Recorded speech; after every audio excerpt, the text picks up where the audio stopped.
буйрукту аткарбаган ар бир жетекчиге, мугалимге кызмат ордуна четтетүүгө чейин чара колдонууну биз милдеттендирдик.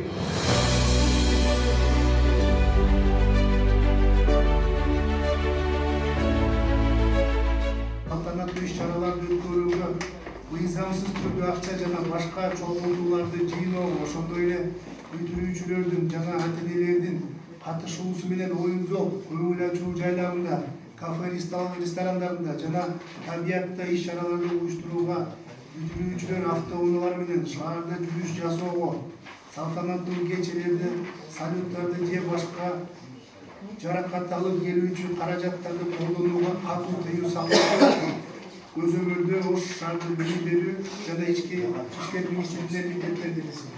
Байрамдык иш-чаралар ошол мектептин ичинде гана өтүш керек.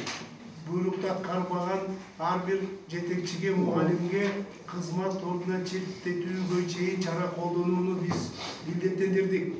Ошондуктан баарыңарды мен ошого чакырып кетем, талап кыламын.